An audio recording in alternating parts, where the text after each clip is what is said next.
Dun, dun, dun, dun, dun. Live. Hi, everybody. Welcome to Rapid Reviews. Hello, everybody. October 2022. Yes, indeed. October. Yeah, it's very excited. It's fall, baby. It's the last quarter of the year. We're in the last quarter and stuff, so we're going to talk about everything we played this last month so that we can get prepared for the month ahead. Yep.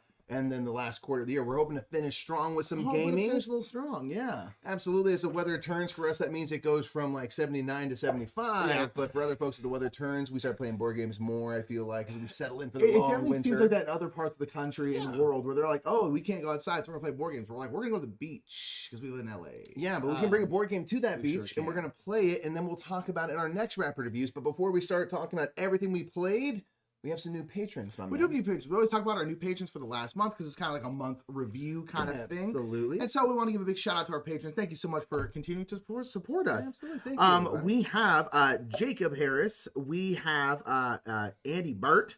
Mm-hmm. We have Constance Vogelman. And we have Paige Barker and Kim. Thank you so much for being a new patron. We really appreciate it. How cool of you. Thank you. We appreciate that continued support. It really means a ton to us. We have a link right there, and there'll be links in our show notes if you care to support us. Indeed. Yeah, and so we're going to go through all the games we played this month. At the very end, we're going to do a short Q&A, so if you want to drop some Qs in the chat if you're here live. Give us some Qs, we'll give you some A's. Please feel free to do so. Yes, we would appreciate that. But let's go ahead and get right into it. It was a pretty good month. Played 37 games. 37 games played, a lot of new ones and stuff. We had at the beginning of the month a local convention, and then we went to the World Series of Board Gaming just this past weekend. So we're including that, even though it bled into October. We got back last night.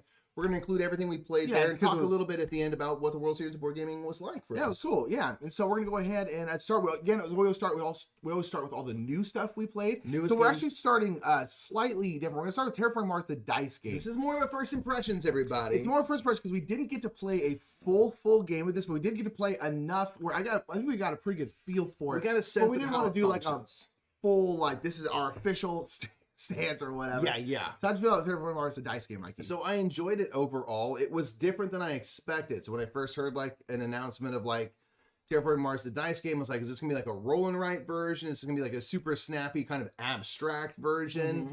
And ultimately, it's pretty just Terraforming Mars-y. Yeah, with dice instead. Which is kind of cool, but also kind of weird. So we're like, oh, you're just so like playing cards, but the dice are your resources. And so...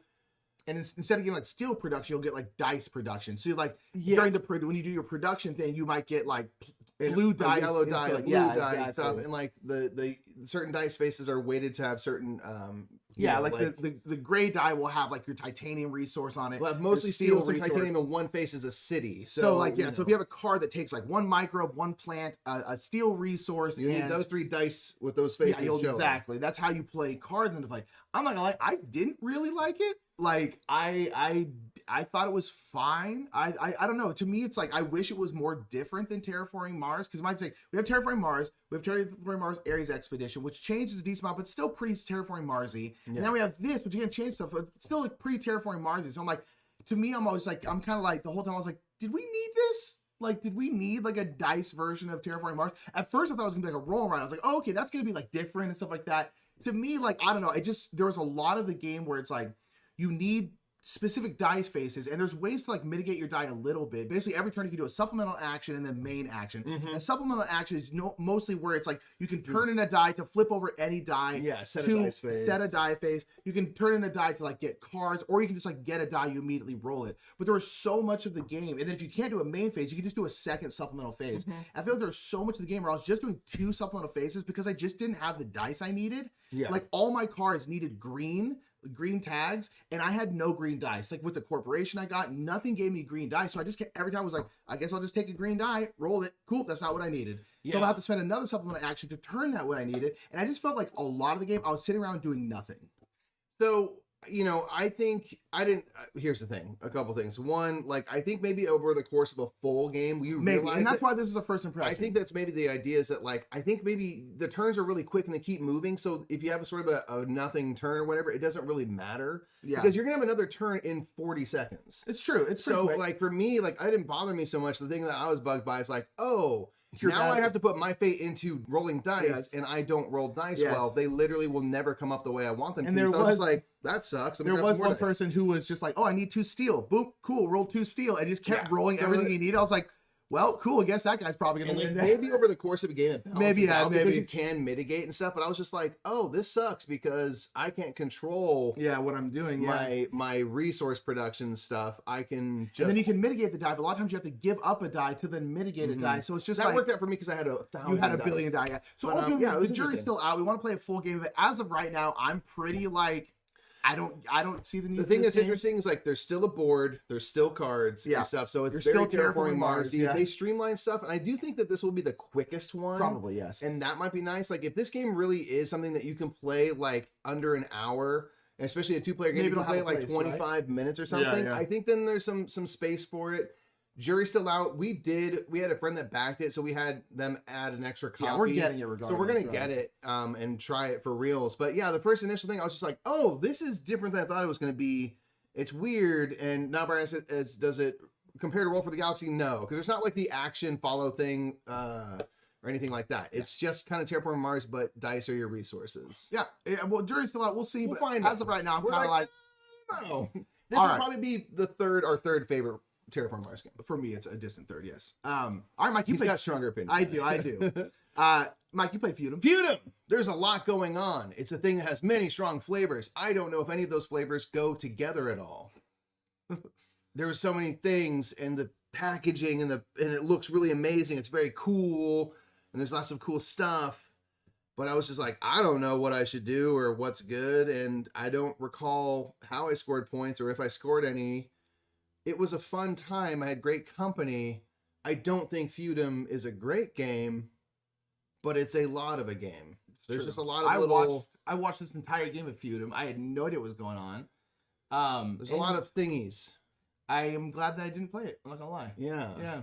I needed to be a serf to a thing to do stuff. There's just a lot of stuff. It's just too many things. It's just a like, let me add this to the bake. Let me add that to the bake. Let me add this to the bake. And you're like, okay, well, it technically baked because you put it in an oven and it got hot. Yeah. I don't know if anything came up out of it. Yeah, anything edible. Yeah. This is our hot takes morning, apparently. Apparently, Feudum wasn't enjoyable. I'd like to play it again, maybe to see if I can like. There's like these like 6 lords that you can kind of like curry favor with and then do actions with. I think that's the game. Like I think those things are like the things that you need to be doing to be successful and score points. Yeah. But there's so much other stuff that you think like, oh, this is the game. I should do this stuff. And you're like, no, you need to be doing these out here. Yeah. And I didn't do that. And it wasn't apparent that that's sort of the point. So I think maybe if I could try it again and try to work it the way it's meant to be. Mm-hmm. But then you still have the problem of like, if you can't readily identify like, what should I focus on in this game? It's tough. That's a problem, right? Yeah, so yeah, it's just weird. There's like, route building sort of, you can move around, but like some things like you have to be in a boat, and if you have a submarine you can go on this route, and you can tell because there's tiny bubbles instead of a line, which is very hard to see, and you're like, I guess that's cool, but like there's only like 2 different routes or something for the submarines. You're like, why is there a submarine? Why is this here? And it's because they wanted to make like a little submarine mini, which is like cool. Adorable and cool, but I'm just like, what's going on? Like there's just like everything has like 2 extra layers of stuff when you only needed the 1. Yeah. And they added a lot of fluff. Seemed like it. Yeah. So now your first impressions are accurate. It's not worthy of a second play. Okay, cool. Yeah. It's just a lot of stuff kind of mixed together. I came a little too late to the game day to join this game, and I was like, this is great. It's a beautiful production. It's really cool. Incredible looking, but it's messy and just man. We got to play Firenze, another game that I wasn't like a huge fan of, honestly. Like this is kind of the hot get to a game where you like it. I promise. Firenze. Okay, listen. We played with Monique and Naveen. It was great. That was amazing. We had so much fun. To be fair, they also didn't really like with them. They didn't love it as much either. This is a game that was around a long time ago, then out of print for a good long while, then came back, and I'm kind of thinking like maybe it should have stayed in the past. I don't know. No, I don't think so. Because here's the thing: this is one of those games because it feels kind of dated now. It's a game where you're building up these little towers. And you're essentially drafting essentially bricks, like different colored bricks, like green, red, white. That'll all come on a card that'll have an action. Exactly. That card will have an action. And so you're getting the bricks and you're stacking them up. And then essentially once you have there's a bunch of different towers. And the towers you can turn in for like a 3 stack to build up the bottom of the tower, 4, 5, 6, all the way up to like Yeah. 8 or 9 or so or whatever. And so you're trying to build them and then essentially turn them into claim a part of the tower, but you want to do that before someone else does, because only one person can claim that part of the tower, that kind of stuff, you know, just general Euro point stuff. But the thing is the game is really mean, and to be fair, you can be mean to each other, but the game itself is brutal, really to you, really mean. Where it's like every single time you have towers in your little depot that you're working on, right? Every single turn, you have to improve upon them. You have to work on you have to add a thing to every single tower. If you don't, you lose half the tower. You just lose it straight up. Crumbles in front of And then there's tons of events that happen where it's like everyone has to turn in like 3 total white bricks or whatever, or all your towers get crumbled and like halfway. And so there's so often you're just like, I don't have a green brick to turn in. And so then all of a sudden your towers just get decimated because of like just a mean thing that happened in the game. But there are people who really, there's a reason Firenze came back. It's because people love this game. And people do like really brutal games like that. They're not our favorite. And this game just felt very, very mean. Overall, it was fine. But like, I didn't like hate the game. But like, I would play it again. But it was really mean, like mean to each other, and the game itself is super mean to you. The game is meaner than the people. If someone steals a brick, I'm like, okay, thank God. Like, that's the least of my problem. Right. The other problem is that this game has no catch-up mechanism whatsoever. If you get off to a hot start, which you must do in this game, you win. Like, because there's these higher towers which are so much more valuable than the lower ones. And like Nick and Monique early on, each built, Nick in particular, like chose everything perfectly and built these higher ones. And then through some of the luck of the draft and the fact that Naveen and I just like didn't get how to like maintain and build your towers as well, by maybe the halfway point, Naveen and I were like, we're out. There is no way, because of what the towers are left. There's not that many. It's like, there's no possible way, even if we built all of them, that we could claw our way back. And so that was another thing where I'm just like, okay, cool. Like, I was enjoying the company, so I didn't really care. Yeah, right. But I was just like, oh, this is a dead game. Like, I cannot. Naveen and I are spectators watching who's going to win between Monique and Nick. And maybe we can play like spoiler to them. That's all we can do. And that's another thing that like it was. Y'all had like, I think want to be rewarded for good play, so I don't blame that. But I was just like, by turn like 3 or 4, like you guys are way out here, and like we're basically done. Yeah. And I'm like, well, that's cool, but what if just based on your turns, the brick availability makes it so you cannot build a big tower? And I'm like, okay, well, super bad. Yeah, I mean, it's just like. So I was just like, I don't know. It wasn't the game for us. Again, like I don't hate it. I'll play it again. But it was not the game for us. It's a little too mean. But yeah, I think we're gonna. I never need to play that again. All right, now a game we liked. First Rat, maybe the best theme ever. When in doubt, rats. This theme is redonkulous. It's maybe the best theme of all time. It's a theme where you are rats who are building a rocket to go to the cheese moon. It's true. And you're building a rocket out of trash. Like you have like rats. You have like apple cores, you're getting like tin cans and stuff. And so basically you're going through this kind of route. It's this pathway from one end of the board to the top of the block. Yeah, and you can choose like how much you move. You can move one rat like 5 spaces, or you can move all your rats like up to 3 spaces each. Yeah. And so like rules. And so you have to land all in the same color of space to essentially be able to do everything. And then you're collecting a whole bunch of stuff, and you're getting these resources, and you're turning in these resources to, you can get like powers, you can get like backpacks full of stuff, like you can get like comic book characters, which are kind of like little special rats that go on one of your rats, and that rat then is special. You do all this different stuff, but ultimately you're trying to do is build parts of a rocket. So if you want to build like the thrusters, you have to have like tin cans. And then you also you need to have baking soda and vinegar, because that creates a big thrust, right? So which is like so cute. And then for the middle part, you need a whole bunch of tin cans and a couple calculators for that part. And then at the top, you need something else. And so you're trying to build that up, and you're essentially trying to like there's a whole bunch of different like scoring tracks you can essentially put your cubes on by doing different stuff. And so the thing focusing in different areas. Yeah. So like I focus really heavily on like building a bunch of rocket stuff. And Mike didn't build really any. I moved a bunch of light bulbs, which kind of moves this little light bulb up this track. And then for every space that you interact with that's on that part of the light bulb tracker behind is double value. Yeah. So I was just trying to like get a whole bunch of resources and stuff. And so it was super cute. It's super quick. It's fun. It's pretty light. It's fun. It's light. It's kind of silly. But you can like, it's satisfying because of like, as you move through the route, the spaces get more powerful, but as you get multiple rats, you can move them. So there's like a lot of fun, like little decisions. And then this thing is just like literally propelled by its theme because it's so adorable and funny and just endearing that I was just like, oh man, like I don't know if it's like the greatest game of all time or whatever. I certainly don't care because it's fun to play. Yeah. And you just get to be rats making a rocket ship. It's like whimsical, Yeah, and like optimistic and stuff. so cute. Yeah, Like I was like, who came up with that idea? What a great idea! it might be my favorite theme in any game. It's so good. It's so good. It's so good, and it makes the game really fun to play. Yeah, it's a good and time. you can put together some fun little combos and stuff. There's like little game-breaking powers you can get. There's a lot of like little fun things in a wonderful package. Yeah, it's a cute little game. I really liked it. Yeah, it's fun. It's just a fun game. That's just straight up what it is. We played a lot of new F games. We by the did. way. We played a First lot Rats. of F games. A prequel to First Empires. Yes, it was. It's not. It was. First Empires is a cool bumpin' tracks game. I got some free money at the World Series of Board Game to go use at a booth. I bought Seven Wonders Architects, which we'll talk about in a bit, and First Empires. I was like, sweet, I wanted to try these games. Yeah. And like basically had free money to get it. So like, sweet, I'll get it. Right? Because I'm drawn in by the art and you're bumping tracks in this game. This game is a cool little, it's very quick. It's very quick. It's a little area control game where you are rolling out some dice, and based on your nation and how far you've progressed up your various tracks, it'll control like how many dice you roll on a turn, how many re-rolls you get on a turn, how much movement you have to move your little explorers around and conquer little areas of the map.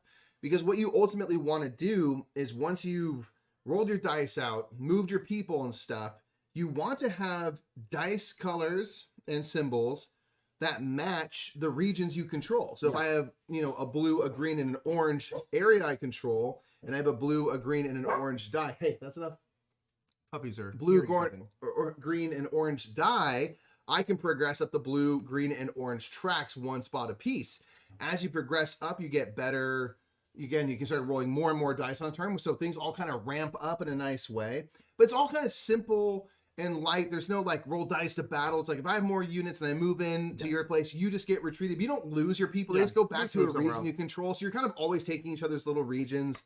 You're trying to put your little city tokens out and control them to have points at the end, but it's really just about getting bumped up those tracks in like 8 turns. Yeah. And it's really kind of fun and quick and light. We all agreed like it's almost a little too short. I think it's too short, yeah. But at the same time, it's like there's not much more game there, so I don't know if you make it long, it would actually be any better. Yeah. But it was enjoyable. Yeah, it's one of the things I don't know if it felt a little too short, but it also might be like if this is the length it needs to be. Yeah, it was good. You can get a lot done in that time. I thought it was okay. I was hoping for a little bit more. We saw all those like tracks and the bumping them and stuff like that. And I was like, oh, this is because we love bumping tracks, as y'all know. And it is satisfying to bump those tracks. And it is satisfying to bump the tracks. That's the main hit of your points too, is where you are. On the track. I thought it was okay.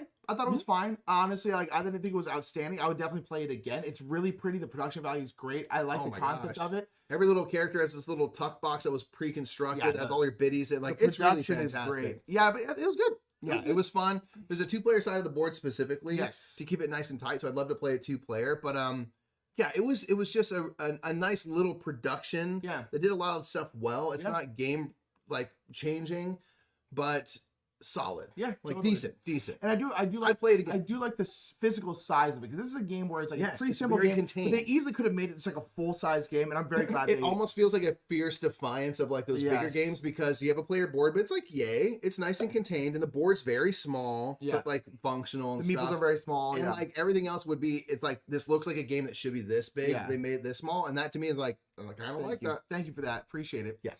You played Flamecraft. I haven't had a chance to play it yet. I soloed Flamecraft. This is a cozy game. As you can see, like you got dragons who are like making shish kebabs and stuff. Yeah. These are like artisan dragons who like are like work with blacksmiths and things, and we're all dragon keepers, so we like have these dragons around and stuff. And it is an adorable game. Very simple, where you are essentially collecting resources and then using those resources to do like enchantments on these buildings. And that's going to be the main way you score points, is by doing these enchantments and stuff like that. And they'll give you ability to use a dragon. So on a turn, you'll move your dragon to one of the shops. There's various shops in town. You're just kind of cruising through town doing stuff. You got to pay dragons resources if they're there and stuff. A little how to do, break bread, And then when you go to a building, that building will provide a resource. There might be artisan dragons at that building that will also provide resources. And then if the building's been enchanted, it'll provide further resources for you. And so you're just collecting a bunch of stuff. So you can do a gather action to collect all those resources. And then you can make use of one of the artisan dragons that's there. They all have different powers and stuff, the different colors. So each color is dedicated to one power. It might let you like draw a card or swap a dragon in place and stuff like that. So Yeah. you can do like those types of things, or you can go to a building and enchant it. And there's a row of enchantment cards. You can turn in the right resources that are matching there to get some points, add to the enchantment of the building, making that building more powerful. And when you do that, you get to make use of all of the dragons that are at that location. So that can be really cool. And then that building is now forever more powerful. Yeah. It's more, you can gather more stuff. So it's this nice like ramp up throughout the game. You do add new town buildings throughout the game, so you can kind of keep going, but everything also becomes stronger and stronger. So it's a nice little ramp up and stuff. There's like fancy dragons you can acquire that have end game scoring, so it might give you a bit of a focus. But all of it's very kind of light and easy to do. And it's put into like a super good production. Yeah. It has a neoprene mat, and that's part of the retail version. That is your board. There's all these cool little tokens that are toast and like little anvils and things. And then with the deluxe version, which we have, those are kind of like wooden bits and stuff that are really nice. Very cute. It's a very cozy game. One that, like, again, is like, this is easy to get played. Everyone will be able to understand this, and they're going to be really, literally enchanted by it, which is fantastic. So it's just like one of those that I'm like, oh, this game is like literally adorable. So yeah, I enjoyed Flamecraft. I'd like to play it again I'd like to play a multiplayer game and see this. Solo worked really well. Yeah, I want to. We'll play it when you get back. We'll have to play it really soon. Tease, thank you so much for that super chat, by the way. We are doing this live, so I can't watch this live today, but you can bet your bottom board game I'll watch tonight. Love you, bro, so much. Thank you, Tease. Thank you, Tease. All love. I really appreciate it. That was Flamecraft. Another F coming up here. We got Framework. Flamecraft Framework. This game is great. This game is kind of like there was Patchwork, and then Nova Luna came after Patchwork, all Uwe Rosenberg games. And it's kind of like Patchwork in some ways. There's another one which I can never remember. Is it Sagani? There's another one that's also similar, basically Nova Luna. And then now there's Framework, which is also kind of like Nova Luna. But I will say it is, I think, going to be my favorite of all of them. It's kind of, I definitely like it significantly more than Nova Luna, in my opinion. I do too. It's just more streamlined. Yes. Like there's some interesting choices to be made in Nova Luna with like which tile you draft, but here it's just more streamlined. Like if there's 4 players, you'll pull out 5 tiles in turn order. If I'm the first player, I grab a tile, the next person grabs a tile around, and then the leftover tile goes to the first player, just drafting the tile straight up. And then when you get a tile, they're going to have frames potentially, which are basically providing colors. They might have tasks, which are in the very center, which means that you need to have like a 4 yellow, for example. You need to have 4 yellow frames that are attached to that tile, but they have the flow through adjacency. So if I have on one edge of my tile a yellow, then just beyond that yellow is another yellow. There's nothing breaking up the line of yellows. You can count all of those as if they were directly adjacent Yeah. to the tile. So you can kind of build up that way to complete your task. And as you complete tasks, you put a disc on that task, and you're trying to be the first one to get rid of all your discs. That's how you win the game. And I think this game is ridiculously fun. It's super, again, it's just like, there's no, again, like time mechanic in Nova Luna. Nova Luna's like Patchwork, where every tile you take has a certain amount of time on it. And so you can only draft the tiles in front of the time marker. And then you move, and again, it's whoever's last in line goes first. So it has that Patchwork mechanic. And to me, I'm just like, I don't need that. I just don't. In this case, it's just like you pull out tiles, you draft them, and then that's what you got. If you're first player, you get 2 tiles.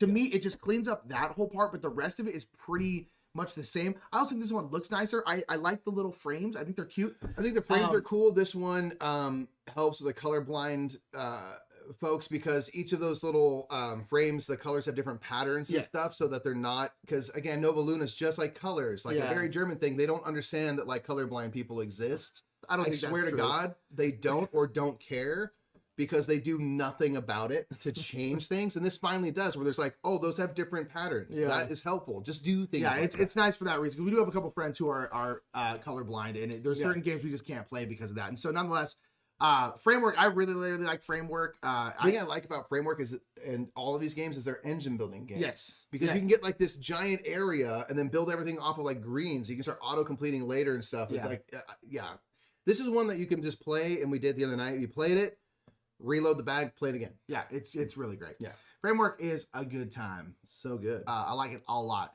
Played Fife. We got a lot of F Pegasus Spiel games.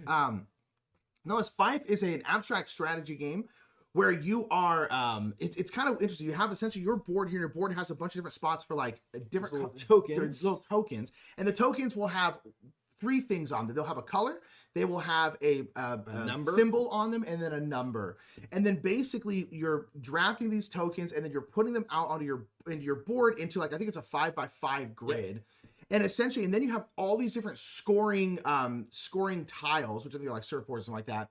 And essentially the scoring tile will be like, you put it, and you have to put it somewhere around your board. And basically what it is the tile is pointing to that row or that column, and it has some kind of scoring thing. So in this row or column, you want to have like numbers going in ascending order. Yeah. So like 1, 2, 3, 4, 5. So in this row, to score that tile, you have to have 1, 2, 3, 4, 5 specifically in that order. But then if you put something in this column could be like no repeat of symbols. No repeat of symbols. So you're having to think in all these different directions as you are yeah, I don't know. We're kind of talking about, it's kind of like Crisscross, which is a little roll and write game by Rainer Knizia. It's kind of like Calico, where when you place this thing, you might be adjacent to 2 different objectives, and how do you make this work for both? It's kind of one of those, you have to like, and what do you prioritize? You prioritize, because if there's all these scoring, I think you'll have 12 of them at the end of the game, these scoring things, you are not going to be able to score them all. It's just not going to happen. So what things do you let go? What become your dump columns? You know, you're like, this is just where crap goes. Yeah, it's just not help my rows, but this is a mess. And you're having to think in so many different ways, and it's a super simple game that like melts your mind. Yeah. Absolutely melts. It's really fun though, because the thing I like is that you choose when and where you assign the scoring. Yeah. So every turn you place a token, and then if you can, you put in one of your little scoring, little surfboard looking things. But you get to choose where they go, when they go in. So you have some amount, like, you know what, this column, because what we found is like, oh, this column is actually all the same color. Yeah. I'm just gonna put this here. Yeah. You know, so you can I can actually fulfill this one right now, or I'm very close to fulfilling it. Yeah, you have more control than in like other games like Calico and stuff. So even though it's the same kind of similar puzzle where you're like, oh, and there's only so much space. Yeah, I feel like I have more control over my fate, and I can make more of those types of decisions of what I want to focus on, which makes it really satisfying to play. This is one that I am excited to show my wife, because she will destroy me at it. Yeah, it's true. It's a good game. I really like 5 a lot. I thought it was fun. And pretty. Break your brain. Yeah. So we got to play Nusfjord.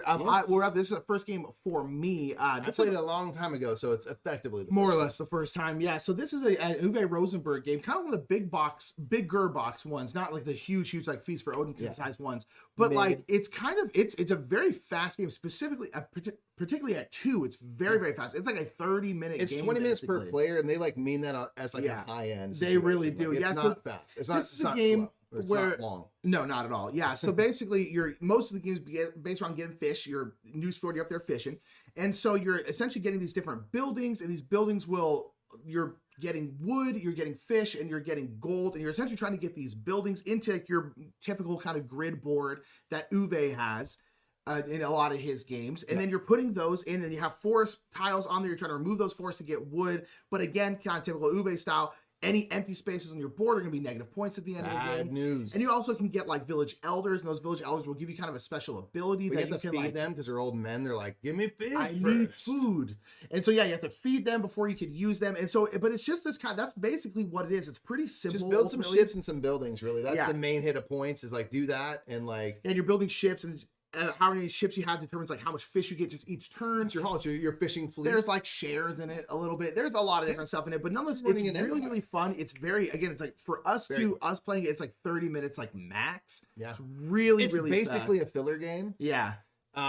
Which is a game with a decent amount of setup. Yeah. Yeah, it's a filler game. It's like maybe 50-50 setup to play time, but that's okay. Yeah. We'll get the setup quicker eventually, but this is one that unfortunately is like not really around and available at all anymore. But I don't know how well it did when it first came out, unfortunately. I think it did fine. It's just a few years old now.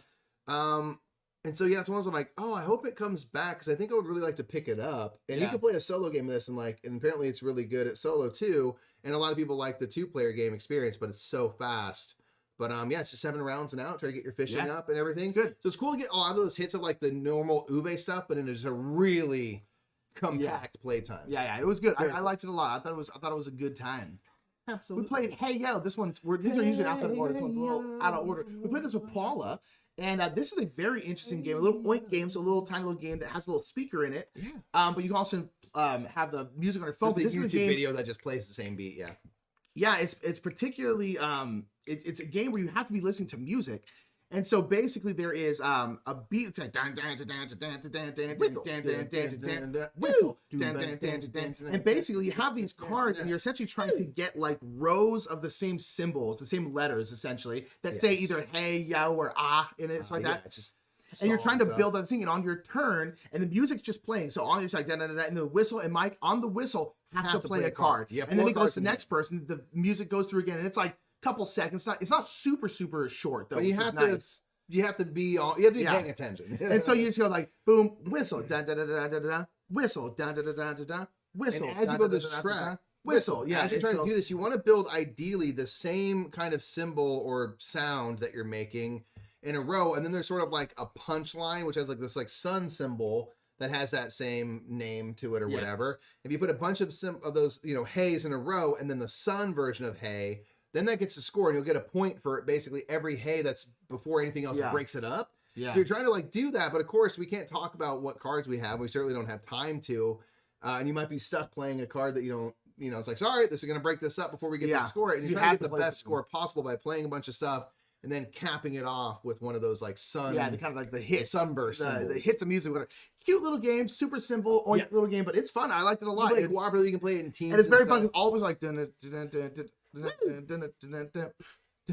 we're all just kind of like bouncing because you're just on the beat, and so it was a cute little game. I thought it was fun. Yeah, I thought it was fun. It was a good time. It's a silly 5-minute thing. We played Point Royale, which is Point Royale Big Box. This is a push your luck little Alexander Pfister game that's super simple and fun. Yeah, it is a fun little push your luck game where you're flipping over cards on a turn.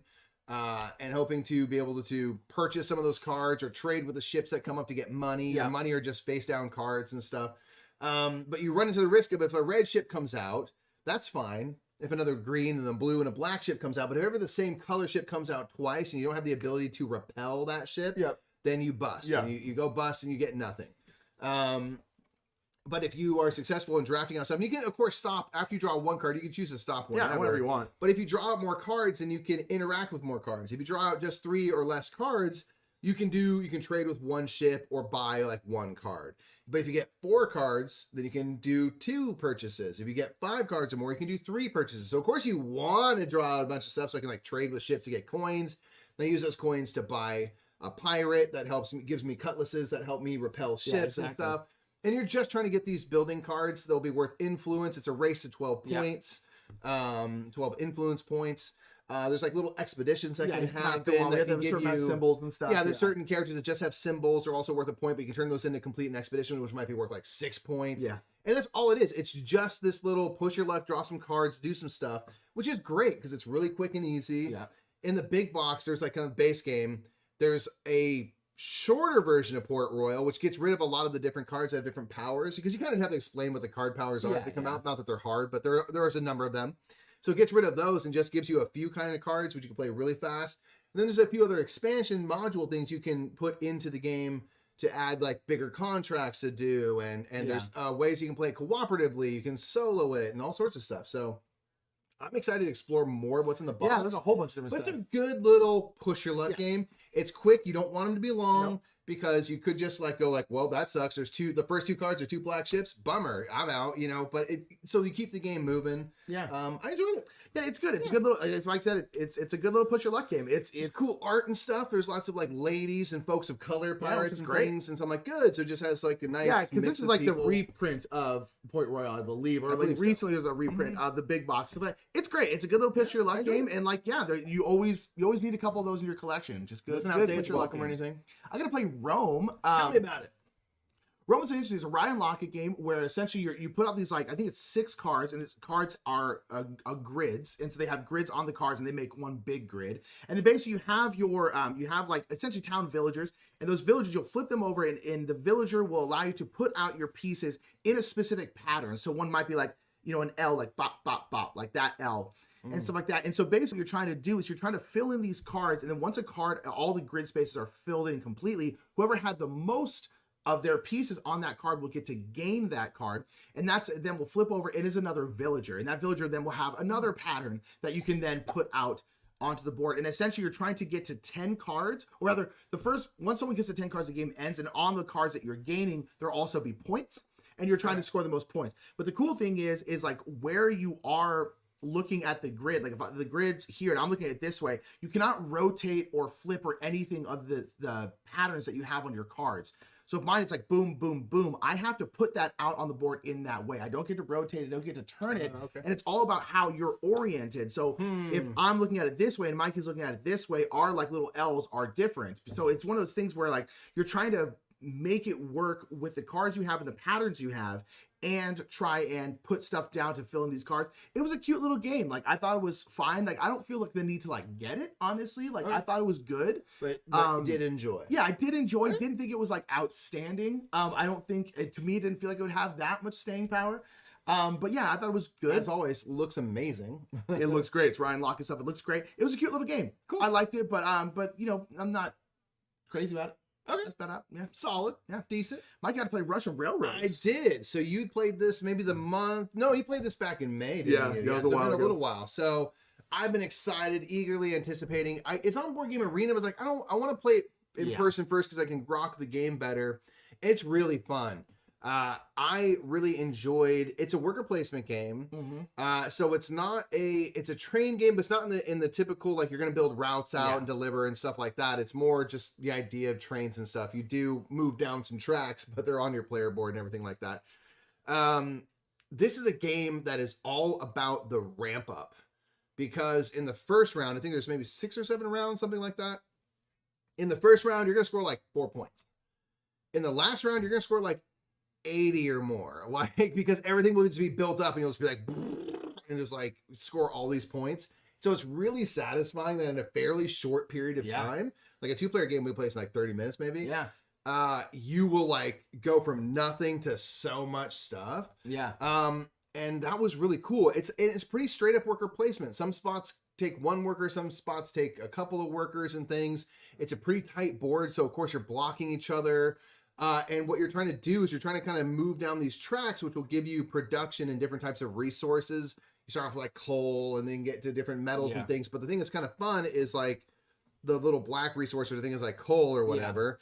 It can never be passed up. That marker on this track can never be passed or met. So if you want to get these other more valuable resources on your track, this has to move out of the way. And the only way to do it is to move it further down the line so you can move other things up to it and stuff like that. So I think that was really one of the most interesting things. And a lot of the worker placement spots are just like move one of these black markers 3 spots forward on a track or tracks, and you have multiple tracks that have these things.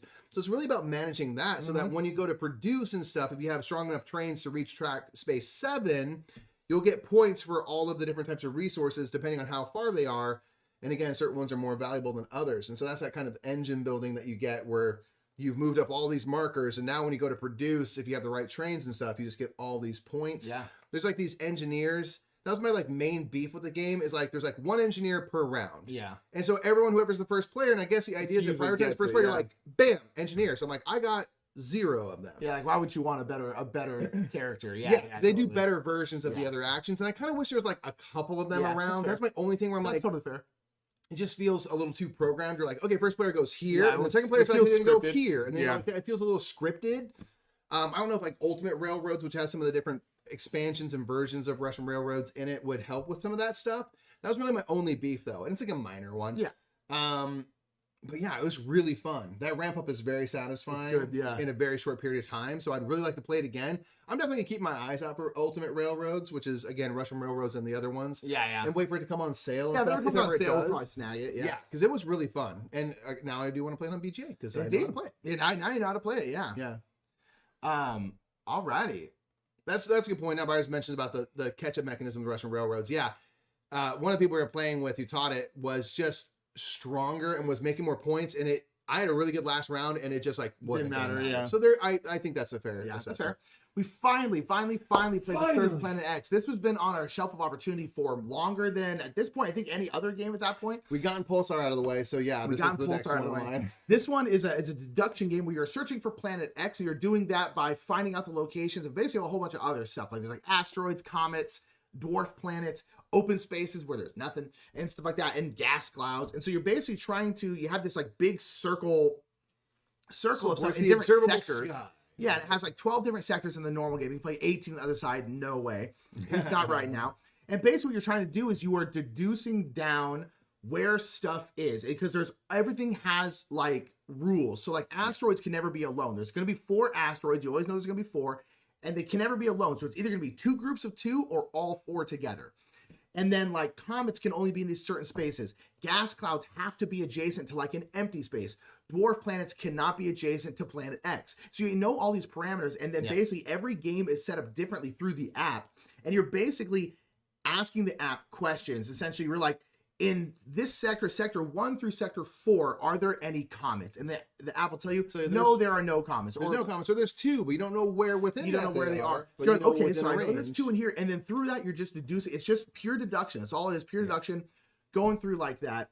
And you're trying to find Planet X before anyone else, and it's really, really fun. We kind of played it like co-op on stream. It was really good, and I took it home, and I've actually been playing it solo a bunch, and it's so much fun. Well, because there's one point in this game, pretty much every game, where you will cascade. Yeah. You get one bit of information that goes like, okay, I now know this, which based on that means I know this, and off of this, that means I know that, and like that is very satisfying. Where all of a sudden you go from like, I think it's Planet X is between here and here, and it goes like to here. Yeah. And now you only have a couple options. Yeah. And that moment where it just goes bop, bop, bop, bop, bop, bop is so awesome, because you feel like the fruits of your labor, because you're like, I've been asking these questions, and then finally everything comes into focus. It's really awesome. fun. It's so really, really satisfying. fun. Yeah, we shouldn't have waited this long. It Should have waited this long. Quite good. But now it's here in our very life. good. We got Turing Machine and Search for Planet X.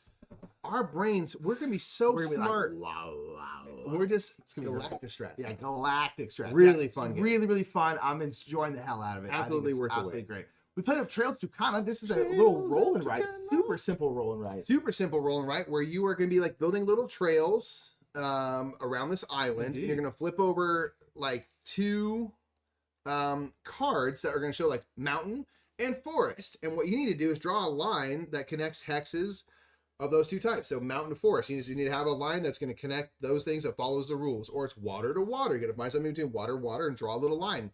You don't have to build off of anything you've built before. But ideally, you eventually connect all those trails, because you're trying to get to different villages on the edges of the island, and you're trying to cross through different features and stuff like monsters and birds and things like that to score stuff.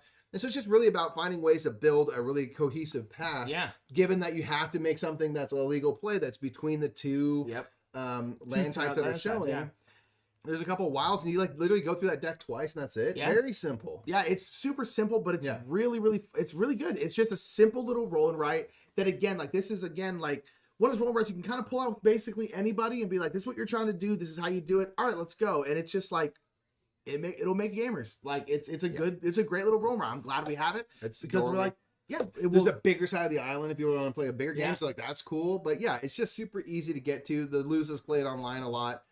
With the chat, you could play with an unlimited amount of people. Infinite. Really, really cute. It was cheap, affordable. I like that one a lot. It's really good. I like it. It's outstanding. Good little game. We got to play Twilight Inscription. This was kind of like not an accidental pickup, but we were going after World Series Board Game. It was in Vegas. You weren't expecting to go shopping that day. I was not. Yeah, I ended up.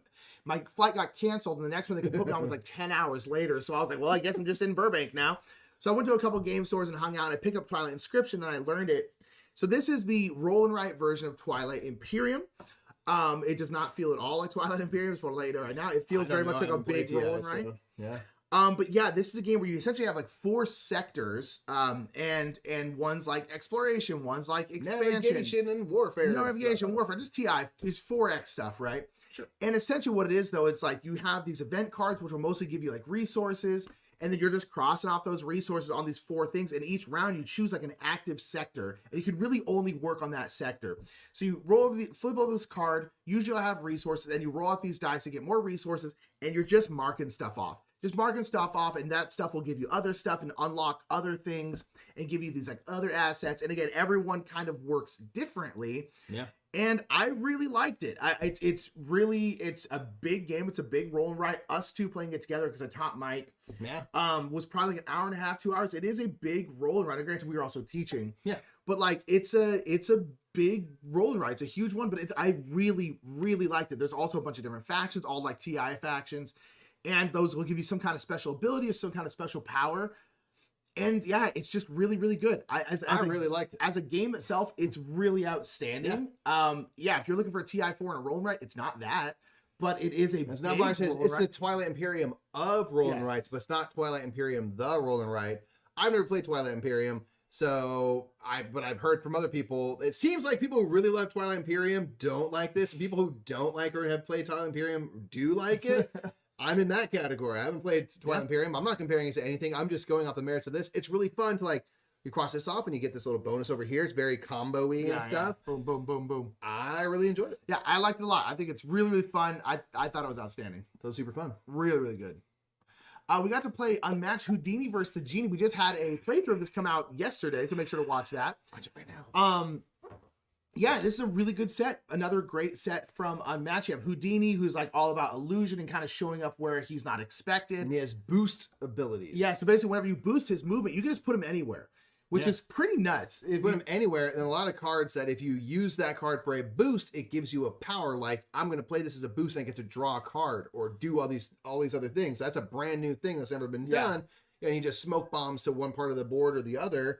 The Genie can obviously do all sorts of cool stuff, but like, Houdini's doing that, and the Genie is like all about like getting a bunch of cards and then using those cards. So the Genie's power is every turn, if you discard a card to no effect, you get to do an extra action that turn. Yeah. You get to do 3 actions instead of 2, which is crazy. Yeah, you just get to choose that. And you get to do all sorts of cosmic power stuff. They were both really cool. The art is insane, as always. Yeah. These two were really fun. They're really interesting. They felt very strong, very powerful, and I'm really excited to try them against other sets. That's my main thing. And see how it goes. But these two are cool. I like it with the art and stuff. They sort of made them these mirrors of each other. I thought that was really interesting and something we have not seen really in a set. And we make jokes about it in our video and stuff about like a magician versus like a truly magical character. Yeah.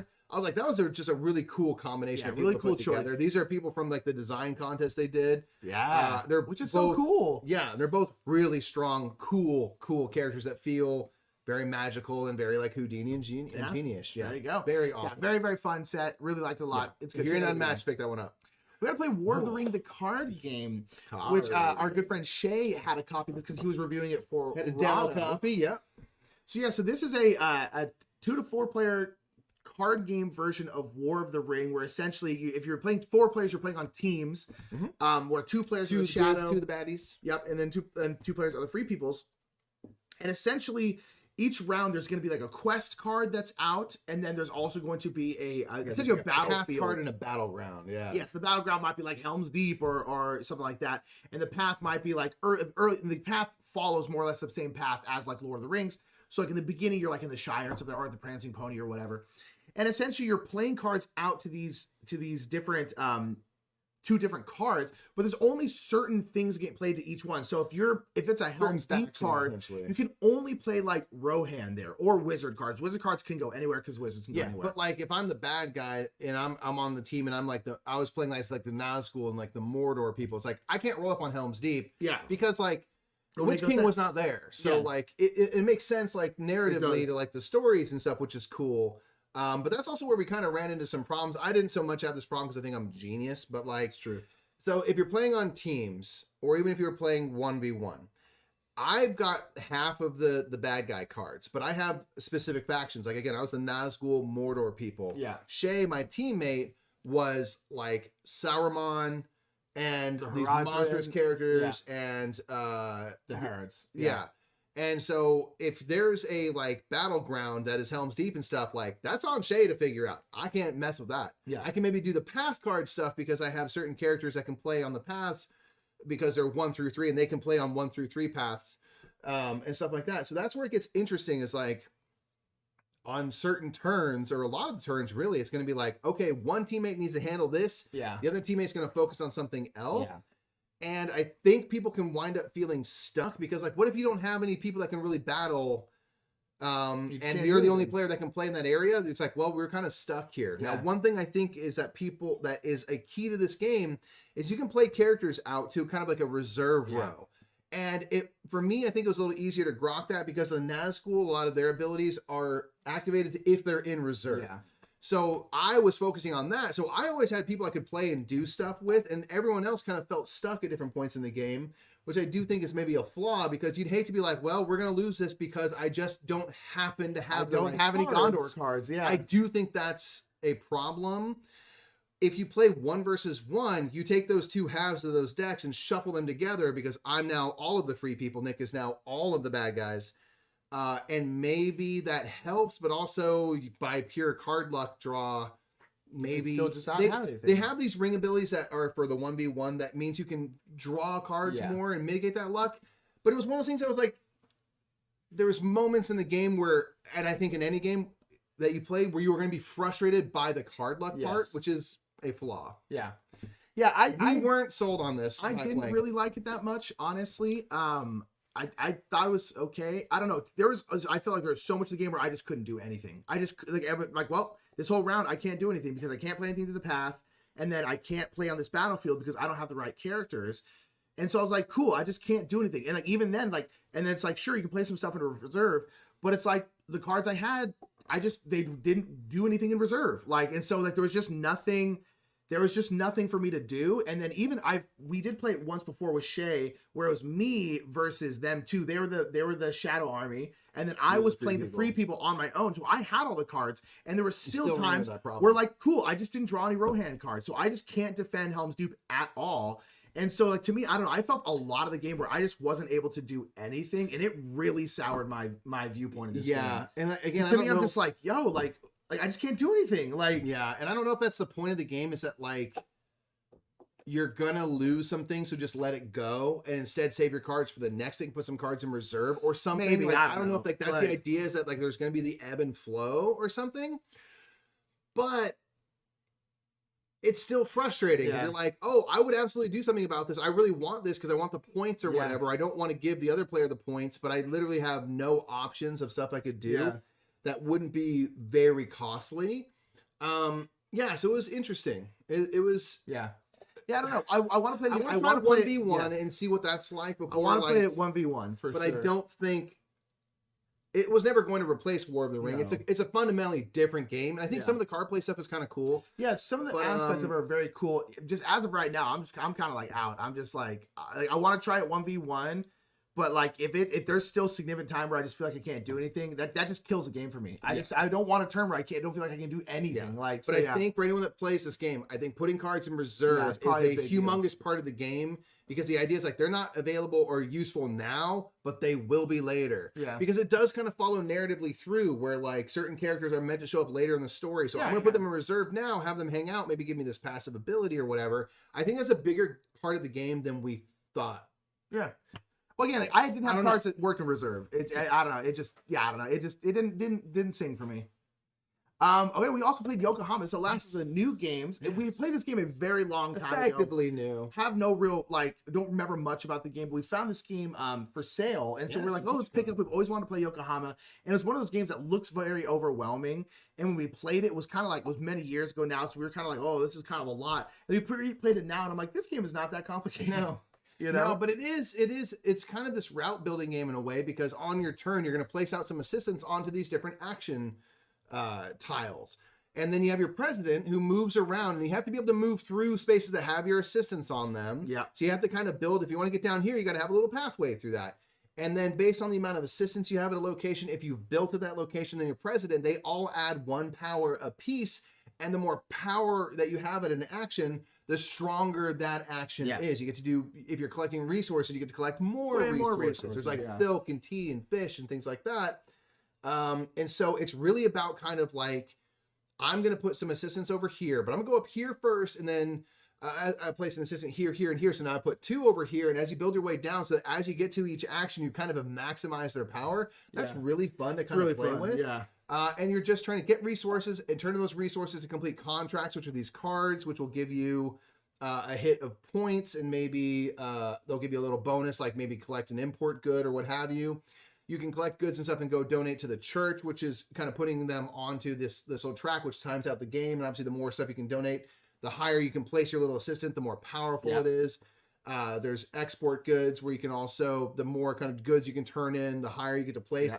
There's technology cards you can get, which break the rules and things like that. Break the rules in a lot of really cool, fun ways. A lot of really cool ways. Yeah. There's a whole bunch lot of fun stuff in this one. Everything it did is really fun, and that's very satisfying to build that route. And now, because it's been like 4 years, it's a lot less overwhelming. Yeah.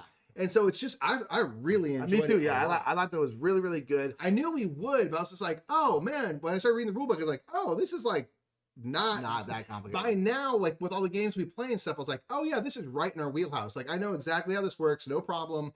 It was cool, man. Indeed, I liked it. I liked it a lot. I'm really glad we got the chance to play it again. Yeah, it's great. It's really, really good. People love it for a good reason. It's outstanding, and I'm glad we finally have it. Yeah, I believe that was the last one of the old ones. So we'll kind of go through these ones quicker because been through them before. So nonetheless, this is Seven Wonders Architect. This is, at this point, my favorite version of Seven Wonders. It's a much simpler... Seven Wonders isn't all that complicated. Basically, everyone has this is very streamlined and simple, though. A single wonder they're trying to build, like the statue of Zeus or something like that. And then basically, you will have your own cards to the right of you or to the left of you. And then your neighbors will have their cards on the other side. So basically, on your turn, you can pick the top card from this deck, the top card from this deck, and they're face up so you can see them, or a top card from the deck, but they'll be the same kind of stuff. You just don't know what it is. And that's it. That's all you do in your tree. You take this one, or that one. Yeah. And then you basically, the bottom part of your wonder will take like 2 different resources. So like, oh, now I have a stone and I have a glass. Boom. You turn those cards in, you flip that over. Yeah, so that'll give you points. Yeah, you have the same types of resources as in Seven Wonders, but it doesn't matter. You don't need like brick, stone. It's just like 2 different, whatever they are, so long as they're not the same, or gold, which is wild. And so it just simplifies stuff. So it'll usually go and it ramps up. It'll be like 2 different, then maybe 2 of the same, then maybe 3 different, 3 of the same, 4 different, and they all are a little bit different. Then each little wonder that you get as you complete it, they often give you a little bit of a flavor and a little bit of a direction. Like you're building, I think, maybe the Great Lighthouse, or no, the roads, the big statue. You'll get more shields, more military and stuff like this. So you're kind of the strong one. You can draw out military cards and stuff, which give you strength, but it's you wait until all these like little peace tokens get flipped to conflict, and then you just compare your strength to your opponents. And if you're stronger than one or both of them, you'll collect little 3-point tokens for each of those, and that's it. And then any cards that you have that have horns on them go away, so you kind of get like knocked back down, have to build back up. There's culture cards, which are just worth points. But it might give you this little cat token. Yeah. And if you get the cat token, then you can peek at that common card deck before you select it. So you can actually see what you're getting. You can get science, which gives you these little tokens with powers and points. It's just all the same kind of Seven Wonder stuff, but simple and very fast. Yeah, I think it's outstanding. I like it a lot. I like it definitely really more than Seven Wonders and more than Seven Wonders Duel, probably. We played Boone Lake again. We hadn't played it in a little while. Wanted to play it. This is a big Alexander Pfister game where you are putting out these cards to give you special abilities, all different kind of stuff. Discovering new lands, building settlements and cattle pastures. It's a big old game. You're going down this river. I will say it is a little long, even with 2 players. It's like a 2-hour game. Yeah. I still really like it though. I feel like this is kind of a divisive where people either really like it or don't. I really, really, really like it. I really enjoy it, but I can admit those flaws. Yes. I just don't mind because I don't mind if it takes a while to play because I'm enjoying what I'm doing. Exactly. But it's it's just fun. I don't know. There's a lot of stuff that we like. It's a good time. We like that one. Yeah, Boone Lake's outstanding.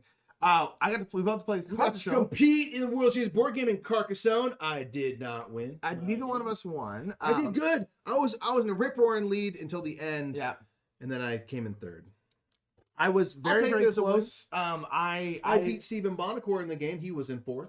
So that's good. There you go. Yeah, it was the second to last turn of the game, and I was like, okay, I'm gonna take this tile here, and then someone took it before, and they're like, oh, let me take that one, and that was the tile that would have won me the game. Of course, I didn't know that, but you like, no, of course, but I was like, I feel like that's won it, and that one would have won me the game. Carcassonne is great, fantastic, awesome game. You guys can make the landscape make sense as you place tiles out. It's a classic for a reason. It's so fun. Yeah, that game is just so fun. It's very, very good. We got to play Carnegie. We played Carnegie for Pegasus Spiel. We did. They're carrying the retail release of it. They are. So we played this on stream the other day. Carnegie's really fun. I like it. It's one of the things we've talked about. Like, I don't know how much like replayability and staying power. I think eventually we'll get to the point, like, I think this is like years down the line, but eventually we'll be like, okay, we've played Carnegie enough. Maybe they'll come out with an expansion that changes some things Maybe. around, but I feel like that's still the thing is like maybe the game is static and eventually that might be like way down the line that we sort of have played it out because there is still stuff that we haven't explored any of the module things in here. One that's really cool is they have like a variable setup. So, you know, we all get the exact same stuff to sort of set up, but in this version, you get like $50 to spend. Yeah. And you can spend that to get more workers out the gate, to put more stuff on the board. We should start doing that. I think that'll be really cool because then you can sort of get a lead in a certain area you want to invest in. Figure out what you want to do, I think that'll be a really cool way to go about the game. There's just variations on what the donations are. There's more departments we haven't explored. So there's a lot to explore, and I think we should probably, at this point, start getting into that to really infuse it because it is really fun what you're doing in it. You're kind of building out production throughout the country. You're increasing the transportation to railways and things like that. And it's all about collecting this like income each turn to like kind of build up goods and money and stuff like that and make charitable donations, which are going to be end game scoring for kind of areas that you have focused in on in the game. Yeah. So I really want to get into some of that stuff. Yeah, totally. I really like Carnegie a lot. I think it's great. It's beautiful. You played a little Cat in the Box. Cat in the Box is a weird game. I keep playing this at 5-player because we typically play it we played it at Strategicon now or at Gen Con. And I just don't think you should play it at 5-player. It's just too crazy at 5. Yeah. There's no way to like control anything or really be strategic because it just by the time it gets around to you, it's like who knows what's available. And so it feels a little random. I would like to place it like 3 or 4 and see. Yeah. I enjoy it because of its weirdness, but it also is weird. It's weird. It's a weird game. It's just a weird game. It's a trick-taking game where the cards have no suits and you assign what the suit is. So I'm like, I have this 5, and I put it on the red side of my board. Now it's a red 5. I think that is so freaking cool. Yeah. And you're trying to bid for the right amount of tricks, but every trick you win is a point. But you're also trying to put you have to put these tokens out every time you play, and the whole thing is like playing something that's legal. So if there's all the 5s have tokens on them, no one can play 5s anymore. Yeah. There are no 5s left to play. There are more copies of 5s than there are spaces to put them. So there's interesting stuff like that with the game, but at 5 in particular, it's just really impossible to try to plan for anything. Yeah. So I want to play it at less players and see how it is. Me too. I like the game, but it's very odd. Yeah, and I don't think it's good at 5. You also play a round per player, and so if you're playing at 5-player, you play 5 rounds, and it's too long. Too much. So I wouldn't do that. But Kinds of Caledonia, one of our favorite games. It's still outstanding. It's a game where you are in the Scottish Highland. It's kind of an economic game where you're putting out stuff onto the board, like cows, and cows will give you milk, and you also can put out a little cheese factory, and then you can turn in your milk to make cheese and stuff like that, and then you're basically fulfilling contracts. The contracts will be like, we need 2 meat, a cheese, and a bread, and you're basically have to turn that stuff in. It's just so good, but it's weird because it's kind of like just a straight up economic game, but set kind of this really pretty Scottish Highland area, and it's one of our favorite games. It's outstanding. We talked about it a lot. It's really such a good game. Such a good game. Such a good game. Yeah, it's really good. We played Downforce throughout the World Series of Board Gaming. It had been a while. Well, because, it's like COVID. We haven't been at conventions much. This is the first time we played this. It may have been straight up years and years. It's possible. It's been a while. This might be the first time we played it since COVID started. That's almost, I don't know when we would have had occasion to play. Yeah. This is a racing game by OG sponsored daddy Restoration Games. Where you're doing a lap around the board and everyone's playing these cards out that will move one or more of the cars. They're all different colors and stuff. And this one we love to play conventions because it's a 6-player game. That's really fun to play at 6 because then everyone owns one car because every car is in the game regardless of the player count. If you play less, you just own more cars, which is cool too. But it's really fun when everyone has one car. So you're really trying to get your car ahead. And it's a simple game that you are actually betting on who you think will win. And the cool thing is, like, you don't have to bet on yourself. If you had a bad start to the race, you're like, I don't feel so good about coming back.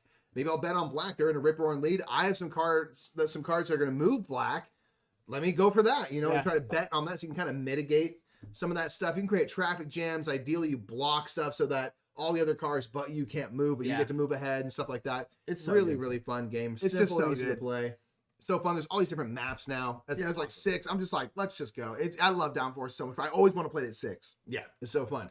We played Grand Western Trail Argentina. You got to play your second game. I played by my 1,000. You played like billion games. Yeah. It's great. I like it. At this point, I would say I definitely like it more than Great Western Trail. I think the things they change in Mike will do a comparison video at some point here. Probably next week. Yeah, and so like you'll get to see kind of more of our thoughts on the comparisons, but like I really like Great Western Trail. Great Western Trail Argentina, the changes they make seem pretty small, but they really make you think about the game like differently and like what you're doing, and it's really, really good. Having the granjeros that you get, so it's not just like the bandits and the hazards were kind of just there in Great Western Trail. Like the bandits were a way to get money, hazards were a way to get points, and then they were both useful for objectives. Yeah. But having the granjeros is just, one, it's more interesting because you have to like use your cows to get them for the most part. Yeah, the strength. And then like you can use them. You can use them for, again, objectives and points like that, or you can hire them as employees, which costs money, but then it gets you grain. And so that whole part, it just adds another thing to think about. And then just the way that you go through and go to Argentina and then have to go to Buenos Aires rather, and then you have to like ship your cattle onto a boat, but they don't ship immediately. The ship is delayed. And that part's interesting. And then you have to bring those discs down into the cities. I don't know, like the changes themselves are not humongous. Because the core of the game in terms of what you're doing is the same. But I do think the changes made it feel very different while still being Great Western Trail like. Yeah. And I really like it. I definitely like it more than Great Western Trail. I just think it's more interesting. Sure. I just, in general, all the different parts of it, like all the stuff I like in Great Western Trail is already there. And then they just added more stuff that makes it more interesting, in my opinion. And so I definitely like it more. I'm more into building in this game. Yeah. I don't know if that's just I've never given the buildings a true shot in Great Western Trail. But here the buildings like are more apparently valuable, so I've been like more into like, let me get some buildings and stuff built. Which some of the buildings are really, really. We haven't even played with all. We haven't flipped to the other side yet. But no, Great Western Argentina, I really, really like it. At least at this point, I like it more than the original. Love it. It's so good. Yeah, really, really good. Mike, you played a little Hanamakoji. Hanamakoji had to give Karen the business in that game. Getting this geisha and stuff. It's a fantastic 2-player game where you're sort of trying to have the most of each of the color and value. If there's like 3 yellow, for example, if I have 2 or 3 of the yellow majority, I've incurred the favor of that geisha. They're going to come to my restaurant to perform, and you're trying to get the majority of the geisha to come perform for you. It's just a really tactical kind of 2-player game. It's really fun to play. I'm excited for when the Kickstarter finally arrives with the different modules and versions of the game and stuff like that. Great, fantastic 2-player game. Yeah, really good. Really, really good. It's outstanding. Play some Le Havre. We almost played the 2-player version. This Inland Port. We learned it. The World Series Board Game.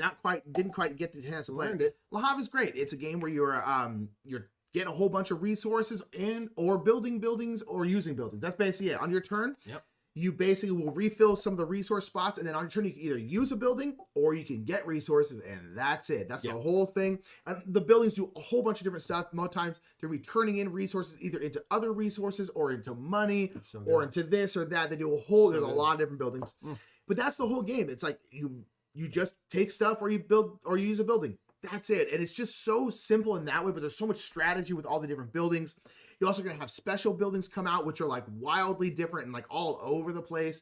But Le Havre is so good. We taught this at Strategicon. It's just, I really, really like Le Havre. It's just outstanding. It's just outstanding. Fantastic game. Love it so much. Can't wait to see where it's going to be on our top hundreds. We'll see. We're going to play Kinfire Chronicles, Mike. Nice fall. We did. So we played this originally back it released in August. Then we finally got to do our stream of the next part of the quest. And then a little bit of town stuff, which was really exciting. So this is a cooperative narrative adventure game. Yeah, it's kind of RPG-ish, dungeon crawly and stuff.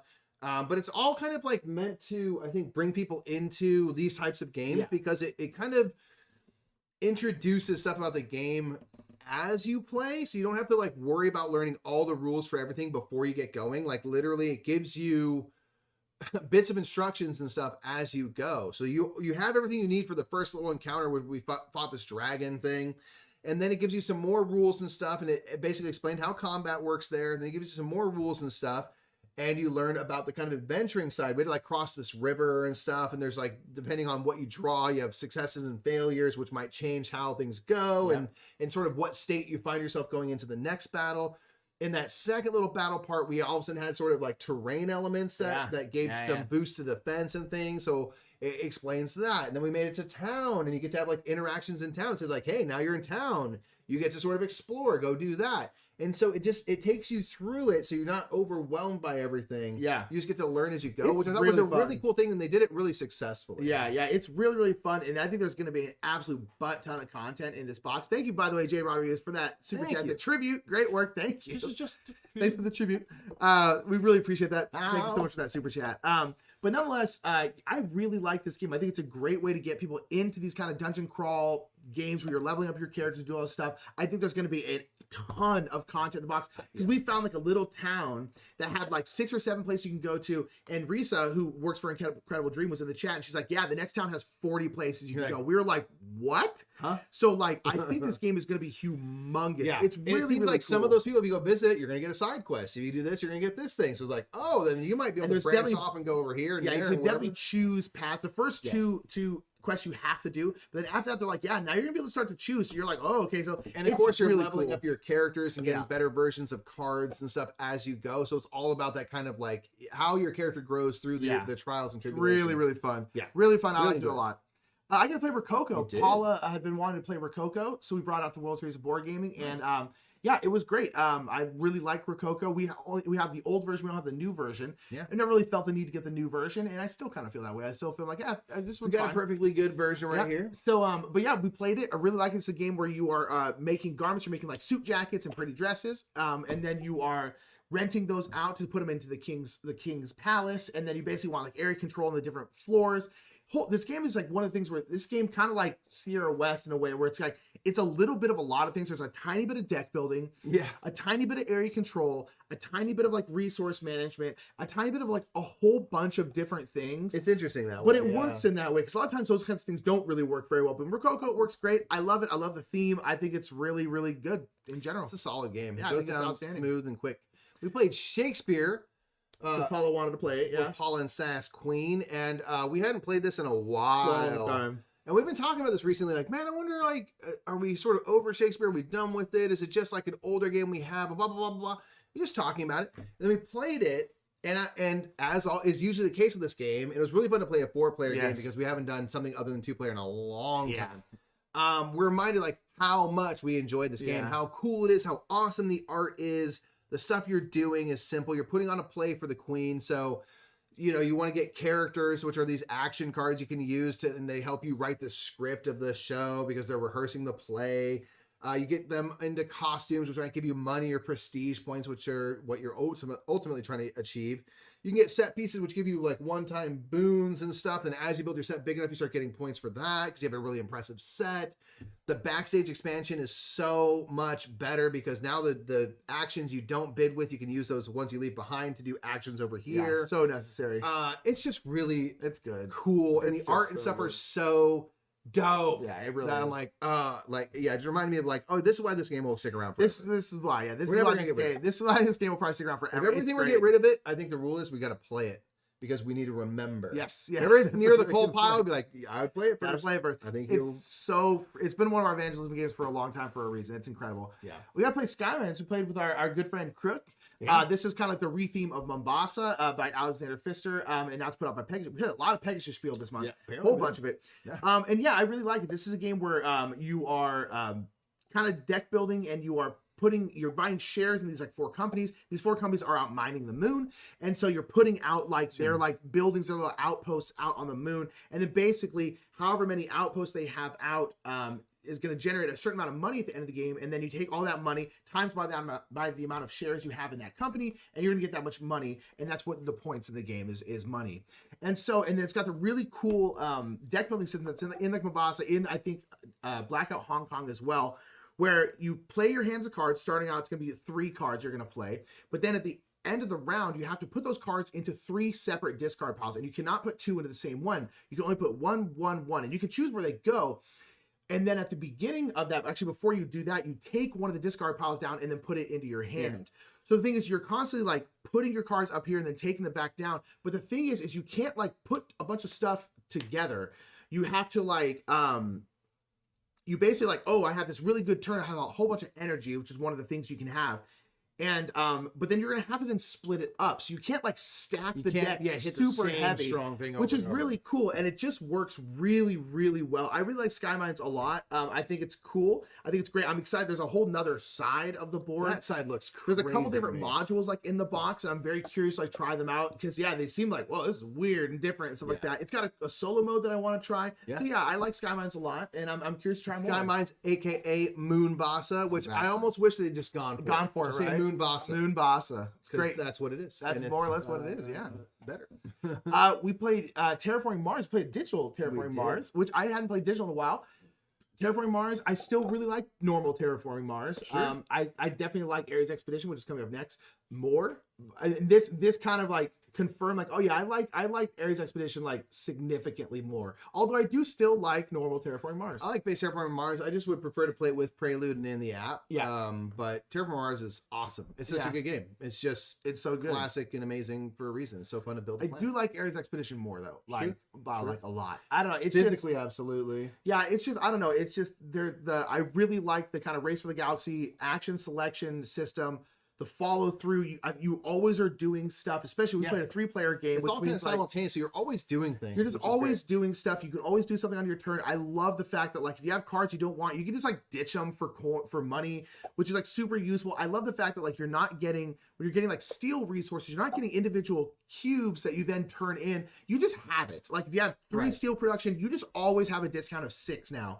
And I just think it's simpler and in my opinion just better. Again, like I've said multiple times, we're gonna get into it, but like it kept everything I love about Terraforming Mars and got rid of everything I either didn't like or didn't care about. Sure. And so it's the perfect Terraforming Mars for me. I dig it. I dig it personally. And then I played in competed in Wingspan. I competed in a game of Wingspan. I had a pretty darn good game. Yeah, it was very close. Very, very close game ultimately between the 3 of us that we were playing. And I had a pretty good game. It was one of those games. It was a big like tuck engine kind of game. The problem with tuck engine kinds of games is you need to build up your card row so you have cards to tuck. And it just took me, I think, 1 round longer to build my card drawing engine up so you can to be able to really run the engine. I think if I could have gotten it up even a couple turns earlier, I might have been able to get first, but didn't quite get there in time. I still love Wingspan. It's still great. I talked about it in my video, games I prefer solo. I just played it multiplayer. I still prefer it solo. There you go. I just want to make a weird bird engine. I just want weird bird engines. That is it. One thing I forgot to put on this list, we did play Scout as well. Scout's great. Just letting that rip. Oh wow, we're going. Here's a recap of everything we played. Hey. Let it play. Nonetheless, we also played Scout. Scout's great. Scout's awesome. Alrighty, fam. We're gonna do a quick little Q&A, a couple questions in here, and then we will get on out of here. Mike's gotta go to San Diego. Navarre said, so Boone Lake or Carnegie if you had to pick? Me, Boone Lake still. I think I'd go Boone Lake too.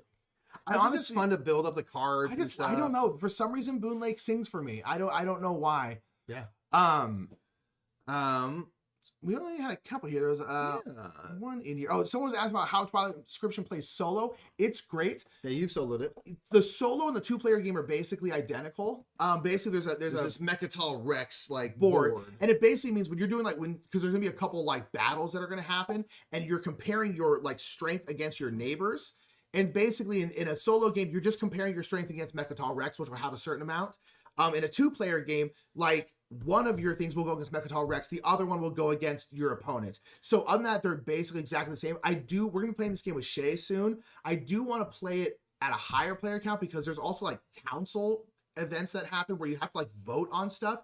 And it's a little weird in the solo and 2-player game, it's a lot more like stripped down. And I think it'll be more interesting in a higher player count game. I think this game is going to sing like 3 because you have that kind of stuff, but it'll make it not super, super long. Sure. But yeah, so nonetheless, it plays very well though. If you're going way back, people were commenting on my Giants hat. Shout out to next year, y'all. We got next year. We have been eliminated from the postseason. But someone knows Sean Jelly, who's a relief pitcher. That's a big hunko man right there. He pitched pretty good. He got sent back down, but he had a good little year. I like that kid. Indeed. Great mustache. A good mustache. I say, have we tried the new expansion for Galaxy Trucker yet? No, we actually haven't even tried the new Galaxy Trucker yet. We're well behind on Galaxy Trucker. Yeah, it's not our favorite. Although I want to try the new one because it does seem like quicker and easier. And I think it'll be better. But yeah, we actually have Galaxy Trucker, but never. It's just not really our jam. There's just no. Granted, the game is chaotic and it's meant to be. but there's just kind of too much to pay attention to. And so like, I'm excited to try the new one. So no, we haven't yet. Boone Lake or Great Western Trail? Great Western Trail. All versions of Great Western Trail would beat out Boone Lake for me. But that's not a dig on Boone Lake. Greetings from Quebec. Greetings to you. Greetings indeed. Hello. I can play Twilight Inscription this weekend. 2-player, interesting game. I agree with that. Yeah, I like it. I really, that was probably my favorite game. We need to do a video conference Twilight Inscription night. I'm down. We can totally play it over. You could. I mean, that's the thing. Everyone has their own copy of the game because you're all going off. You have to decide who's neighbor. Yeah. Well, if you can work it out in the windows and figure, you totally you can just be like, hey, Mike's your neighbor. Now, you're that neighbor. Someone controls the dice and stuff, and then trust. You really could. You could play this game with a bunch of people. Honest about our strength and as stuff. long as everyone had neighbors, you could be fine. Yeah, we should work that out. That'd be really fun. That'd be a good time. Yeah. But yeah, if there's no other question, we'll probably get on it because Mike is going to San Diego. I'm going to San Diego. I'm doing a trip with the family this week. Solo this week. Some solo Nick action. Dog sitting, taking care of them pups. Let's see. What do we got? What do we got coming out this week? You have I'm not sure what's going on this week. Stay tuned Next for that. week we're gonna have a playthrough of Starship Captains. Ray from CGE is gonna be in town, and she is coming over to the studio. Me and her are gonna play Starship Captains. We're also gonna stream it. So tomorrow night on stream, Tuesday, if you're watching this, Tuesday, October 4th, 5th, something. Sure, one of them Third, days. 4th. We'll be streaming that, so that'll be cool. But yeah, check it out. That's gonna be it, everybody. We love y'all to death. Thank you for being here. Again, make sure to like, make sure to subscribe if you haven't already. Check us out on Patreon. We will catch y'all real soon. Thanks as always, and enjoy your month. That was our month of gaming. Bye, everybody.